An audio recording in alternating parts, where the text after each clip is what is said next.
Demon's Crest, or Demon's Blazon as it's known in Japan, was developed by Capcom and initially released on October 21st, 1994 in Japan. It was released only a few weeks later in North America on November 1st, 1994, however the PAL release didn't come until March 1st of the following year. Demon's Crest is a spin-off of the popular Ghosts and Goblins series, being the third game to follow Firebrand, an enemy from the original Ghosts and Goblins games. Although it's the third entry in the quote-unquote series, Demon's Crest has its own standalone story, meaning you can play and enjoy the game without any knowledge of the Gargoyle's Quest games that also starred Firebrand. I couldn't find any exact numbers online, but from what I can gather, the game didn't sell very well when it initially released back in 1994. Many sources citing the short length of the game being disappointing and the demonic setting and characters possibly putting people off from buying the game. I of course can't confirm this, but there's even a rumor that the game had negative sales one month, meaning more people returned the game than actually bought it. The fact that a rumor like that even exists about a game should tell you a lot about its sales.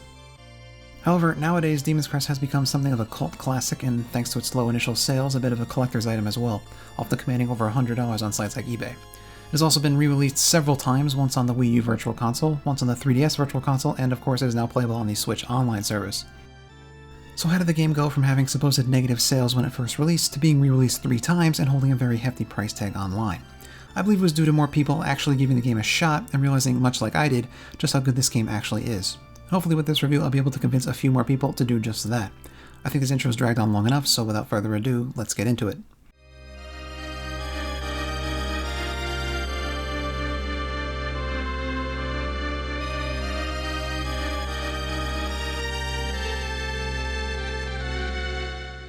As I stated before, the story of Demon's Crest centers around a red demon named Firebrand. Firebrand seeks to gain the infinite power contained in the very aptly named Crest of Infinity, which can only be obtained by combining all 6 of the elemental crests so that he can stop the war that rages in the demon realm over their power. With 5 of the 6 crests in hand, Firebrand challenges the demon dragon Somolo, who holds the final crest, the Crest of Heaven. After a hard-fought battle with the dragon, Firebrand eventually emerges victorious, but at a great cost. He is gravely wounded, and in that moment of weakness, he is ambushed by a powerful demon named Phalanx. Phalanx steals the crest that Firebrand worked so hard to obtain in order to gain the infinite power they hold and rule over the demon realm as king. However, the Fire Crest shattered into pieces when he attempted to steal it, and as luck would have it, a shard still resides with Firebrand. Because one of the crests is incomplete, Phalanx cannot summon the Crest of Infinity, so instead he raises the demon realm with the power of the elemental crests, blaming it all on Firebrand. Having saved the unknowing citizens of the demon realm from himself, Phalanx uses their newfound gratitude towards him to become king. Meanwhile, Firebrand has been locked away in the Colosseum, healing his wounds and waiting for his chance to escape. Many years later, he finally finds his chance and makes his escape, but is blocked by the resurrected corpse of the dragon Somolo. This is where the player takes control of Firebrand and has to fight their way out of the Colosseum, destroying the demon dragon in the process. When he emerges from the Colosseum, Firebrand finds a world ruled by Phalanx and his armies. Determined to take back his power, the Red Demon sets off on a journey of revenge. I know it sounds like a pretty long story setup, but in the game it's told much more briefly than this. Some would say almost too briefly. The story that follows is that of Firebrand traversing the many regions of the human realm in search of the crests, beating many powerful demons along the way and taking back his power from them, eventually leading to another showdown with his arch-nemesis and current Demon King, Phalanx. But before we talk about that, let's talk about the gameplay of Demon's Crest. Demon's Crest, like many of the other games I've reviewed so far, is at its core a 2D platform-style game.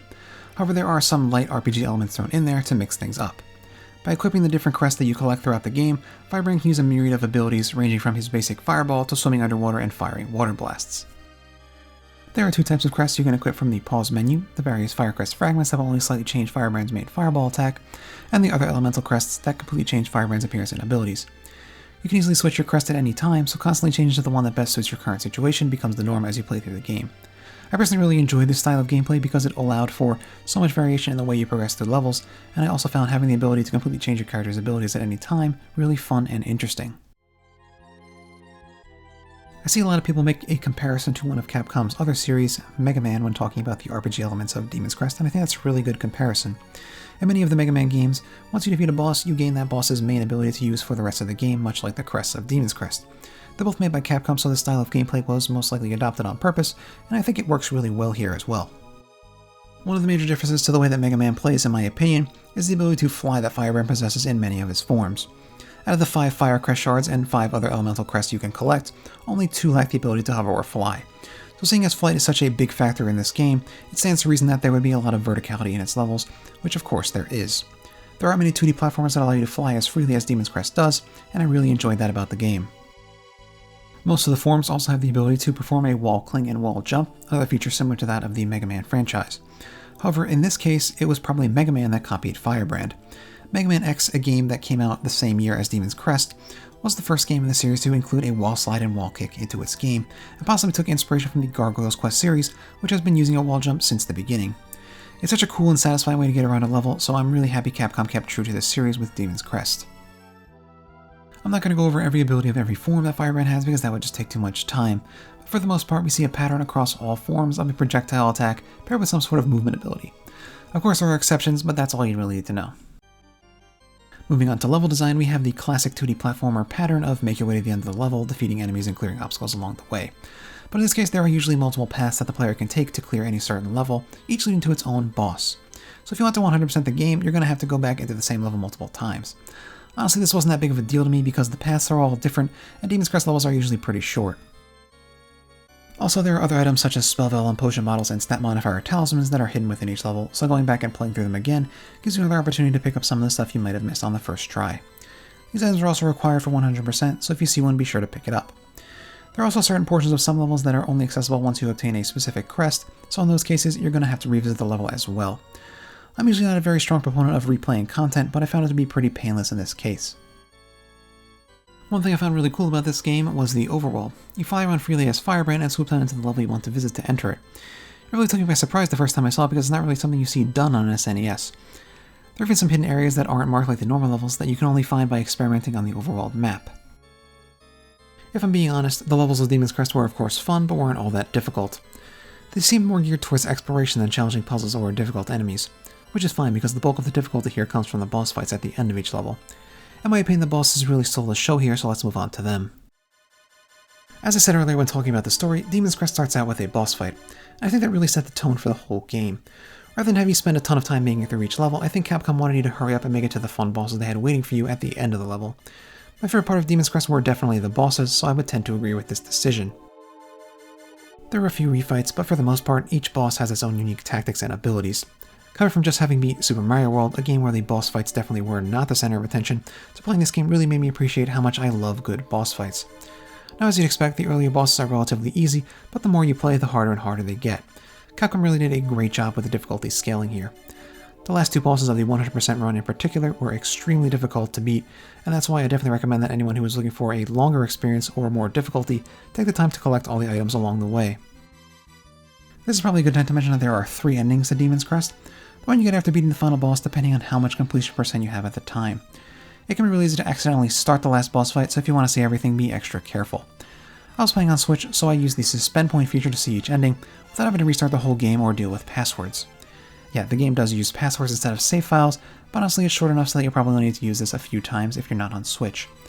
The 100% playthrough probably took me around 7 hours total, but I didn't really mind the short length. It didn't overstay its welcome like some other games can.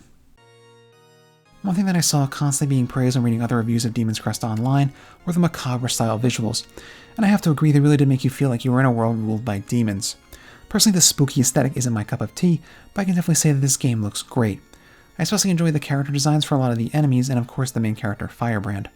I don't usually like main characters that much, but in this case, Firebrand just has such a unique and interesting design that I had to start liking him.